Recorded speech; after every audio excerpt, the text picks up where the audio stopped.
Well, good morning, Trevor, and it's a pleasure to be on your new show. What I can tell you is that the moment the Education Secretary has heard about any problem in a school, any risk to children, she has acted.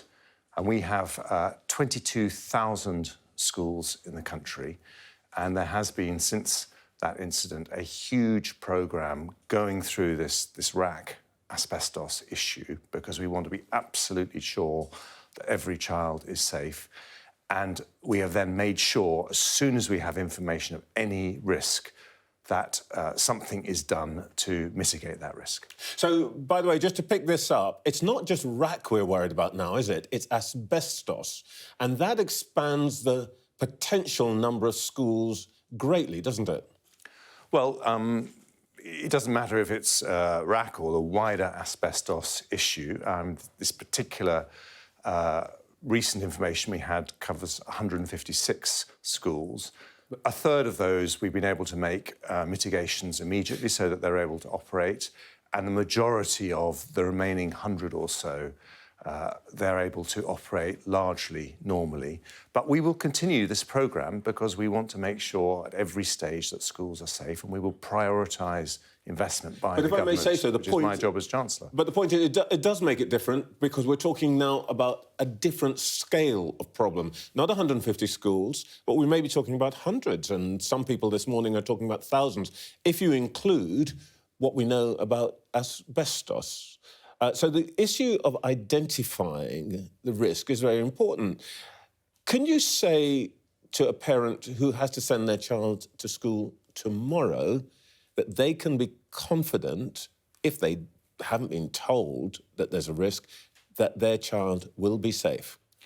Well, we are doing everything we can to make sure that is the case. We can absolutely promise that the government will take action immediately when we know there is any kind of risk, but also more broadly in terms of my decisions as Chancellor, that we will prioritise spending money to sort out these problems where that needs to happen. And in my first autumn statement, we announced an extra £2.3 billion for schools. That was in a context of having to cut back public spending in other areas. So we are absolutely committed to doing what it takes to make sure our schools are safe. Forgive me for pressing on this, but what you've said so far adds up to a simple statement. You don't know. You don't know how many schools, you don't know how many courts, you don't know how many hospitals, and worst of all, you don't know which ones. I think you owe it to the public simply to sometimes say, we just don't know. I don't think that's a fair characterisation, Trevor, of what's been happening. Well, you can't tell me that you do know. You haven't told me what the number is. I'm telling you that what the government has been doing is an exhaustive programme of contacting every school to try and identify where the risk is and acting immediately we find the information. Now, obviously, we might find new information in the weeks or months ahead. We will act on it. But in terms of the information that we have in front of us to date, we have acted immediately. We will continue to act. We will continue to invest. This is a problem that dates right the way back to the 1980s, and we will do what it takes to make sure that children are safe. The reason this matters is it's a matter of trust in government. And if we look at the record, it doesn't inspire. Your fellow ministers were told about this risk more than a decade ago, when you launched, in fact, you cancelled some of the schools building programme. You were told again about the urgency of it after the single well incident in 2018. You didn't really do anything. Well, I think that is just wrong. The Building Schools for the Future programme was changed, and it was changed in order to reduce the cost of building more schools so that we could spend more money on repairs to the schools, the estate we had. In 2019, when Rishi Sunak was Prime Minister, he dramatically increased the capital budget across government, which showed our commitment to the public estate. When I was Chancellor, I protected those increases in cash terms. So we're absolutely committed to investing in the public realm. Well, I don't think you can say that, Trevor, with respect. As soon as problems have been identified, we started a huge survey of every single school in the country so we could identify where these problems are. And I think it's very important to reassure parents that where there is an issue, as soon as we find out about it, we will act. All right, just a very quick point for head teachers. If they have to spend money on rentals and so on, you're going to guarantee they'll get the extra money for that? We will make sure that they can keep their children safe. OK, let's talk about Tata Steel. What exactly is the government's plan here? Is it right that you will promise the £500 million that they want to create a new green steel industry in Port Talbot? Well, there are some sensitive commercial negotiations going on at the moment, so I can't divulge what those are, but let me give you the bigger picture, which perhaps gives you a sense of direction of travel. We are absolutely committed to manufacturing, to advanced manufacturing. It's one of our 5 priority sectors. The UK is one of the world's top 10 manufacturers. A lot of people don't know that. And what we've learned in the pandemic and in the Ukraine crisis is the importance of supply chains. And we need steel to be manufactured in this country. We need it for our automotive industry, big new move towards electric cars. We also need it for wind turbines, for all these things. So we are committed to manufacturing steel in this country.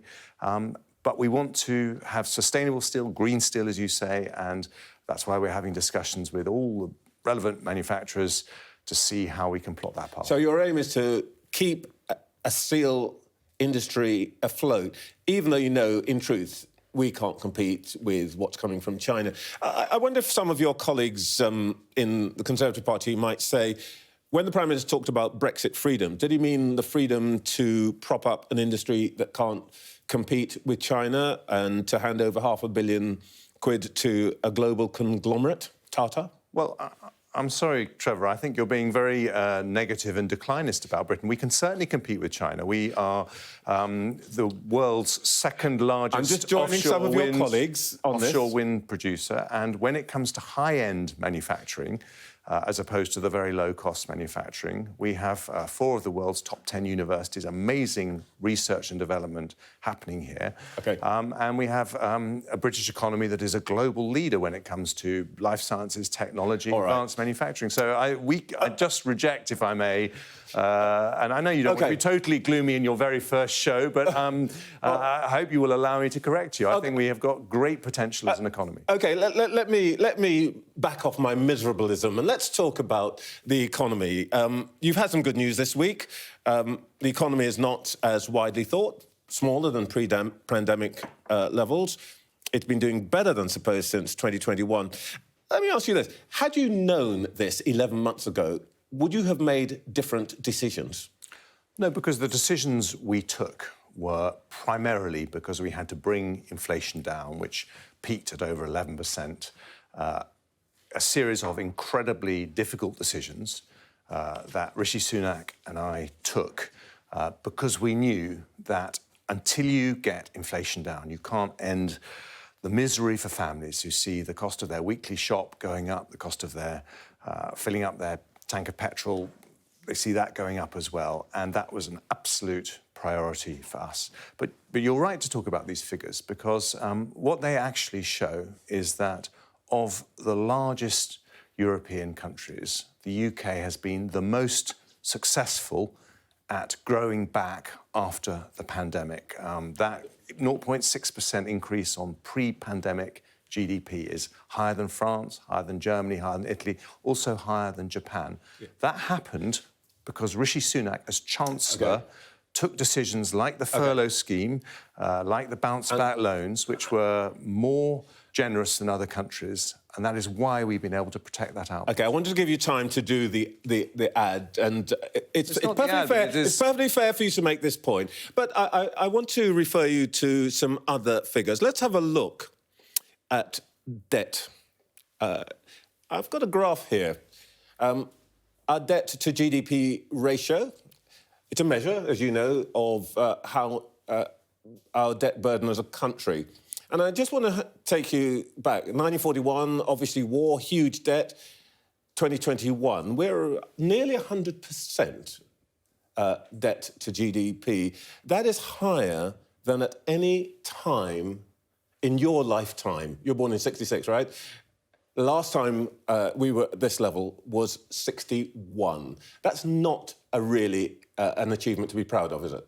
Well, I'm really pleased you mentioned that, Trevor. I really am, because no Conservative government believes that it is sustainable to have debt on this scale, and we also think it's morally wrong, because what you're actually doing is spending today and passing on the bill for that to future generations. And that's why one of the Prime Minister's 5 pledges is to reduce debt. Let me finish, because I want to answer So I want to tell you what I've done. So the decisions I took in the autumn statement and the spring budget mean that debt is £54 billion lower than it would otherwise have been.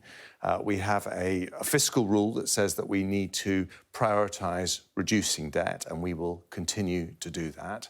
And, you know, that is the choice, because the Labour Party is saying that in the next Parliament they want to increase borrowing by £100 billion.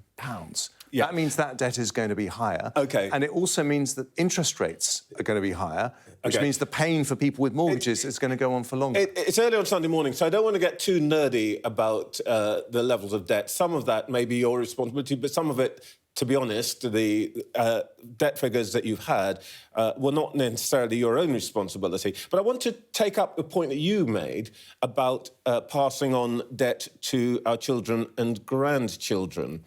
The Office for Budget Responsibility says that the debt ratio will fall to a low of 88% by mid-2030s, but it's going to soar to 310% by the mid-2070s because of climate change, defence and ageing population. Are you simply storing up banana republic levels of debt for our grandchildren? No. And how do you deal with that issue? There are 2 ways. Firstly, you have to grow the economy so that your GDP is bigger and you're able to manage the same level of debt as a lower proportion of your overall costs. That is very important for people's taxes, and people are finding their taxes are very high as we have high debt interest. But the second thing you have to do is to run the public sector more efficiently. And when we got to the pandemic for completely... No, not more cuts. That's exactly my point, actually. When we got to the pandemic, for completely understandable reasons, the public service reform agenda was halted. We now need to restart that. How do we run the public sector more efficiently without affecting the frontline services that people experience? Well, we need to look at the fact that police officers spend far too long on admin. Some teachers spend more than half their time on non-teaching tasks. Doctors, nurses spend far too much time on admin. That's why I have written today to all my secretaries of state responsible for those areas to say, what is the amount of time spent on that admin? What can we do to reduce it? Before you go, I want to ask you about the process of government itself. You've been lucky, you've been in your job for a while. I want to show you something else. You built a very successful business, actually, so you know how to run organisations. You created a stable team. Here is Cabinet turnover since the 2019 general elections. Housing, big priority. There have been 7 housing ministers. And then let's have a look at the jobs that your colleagues have done. I've got another slide here. Here's the league table. 1 cabinet minister, who's not even in the cabinet anymore, had 9 jobs. This is a higher turnover than even a Premier League manager. You and I support the same team, Chelsea. I mean, a Chelsea manager feels safer than a cabinet minister. This is no way to run a whelk stall, isn't it? Never mind a government. Well, we have had turbulence. Oh, come on. Let me finish. 9 jobs? Well, let me answer your question, Trevor. We have had turbulence caused by things like pandemic, big changes in our economic model. Let me answer the question. I know it's your very first show, but let me answer the question. But what I would say is that since Rishi Sunak has become Prime Minister, that has changed, and he has made only the most limited changes. The most recent change to the Defence Secretary was caused by a personal decision by Ben Wallace to step down. And what Rishi Sunak is interested in is not the personalities, but who is going to get the job done. And when people get the job done, he backs them. Chancellor, I hope that I will have the opportunity, because you will still be in your job for the next 12 months, to talk to you again about this. Thank you very much indeed. Thank you, Trevor.